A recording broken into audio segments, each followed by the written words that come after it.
21 minutes. Bon début de journée. Bienvenue au Québec Matin. Bonjour, Véronique. Bonjour, Jean-François. Grosse journée politique et judiciaire. On va le voir dans un instant. J'ai un peu été déçu de ma journée d'hier. Ah oui? Ben, je m'attendais à du plein soleil mur à mur. Oui. Non. C'était pas ça. Mais déjà ce matin, il fait quand même... Et bientôt 6 heures, voici vos nouvelles essentielles.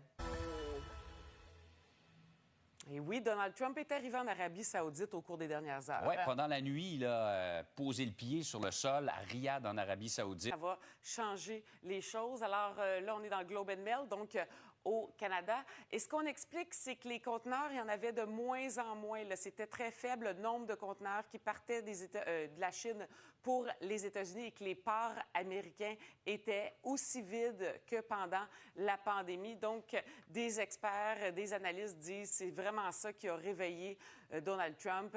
Et donc, c'est pour ça qu'on a décidé de diminuer le tout parce que aussi les consommateurs américains l'auraient remarqué. On aurait augmenté, mais de beaucoup, les prix de consommation. Et à la rentrée scolaire, on aurait peut-être retrouvé des tablettes dans les magasins vides. Donc, on explique que Donald Trump s'est rétracté. En Chine aussi, on en parle. Et là, c'est un porte-parole du ministère chinois du Commerce qui a déclaré que les négociations avaient vraiment amélioré les choses. On a fait de grands progrès. Et il dit, je le cite, « Nous espérons que les États-Unis continueront de travailler avec la Chine pour corriger la mauvaise pratique des augmentations tarifaires. Il faut maintenir le développement sain, dit-il, et injecter plus de stabilité dans l'économie mondiale. » Ça, on l'entend beaucoup partout, là. Il faut retrouver une stabilité dans l'économie mondiale. Et là, je suis en Thaïlande et je vous attire votre attention sur la COVID parce que uniquement dans la dernière semaine, il y a 6 personnes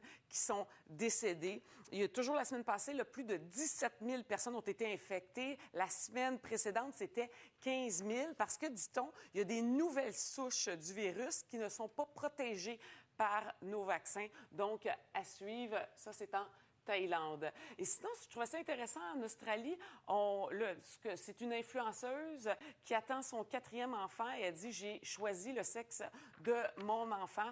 En Australie, ce n'est pas permis. Donc, on explique qu'il y a vraiment des milliers de couples australiens qui se rendent aux États-Unis, donc, pour pouvoir le faire. Elle est allée 2 fois pour finalement tomber enceinte. Et on dit, puisqu'on a un faible taux de natalité, il faudrait légaliser parce que des médecins qui témoignent disent qu'il y a des mères qui se font avorter régulièrement lorsqu'elles apprennent si c'est un gars ou une fille. Donc, je trouvais ça quand même assez étonnant.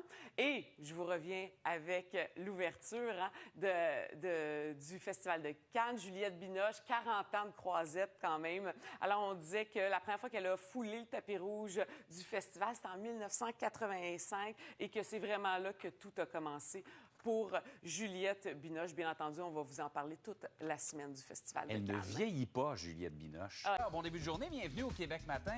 Véronique, ça sent la terrasse. Ah oui, quoi qu'on est juste mardi. Ouais. J'ai commencé les apérols spritz. Ah oui, déjà, mon Dieu. Bien, pas ce matin, là, mais je veux dire... Je pensais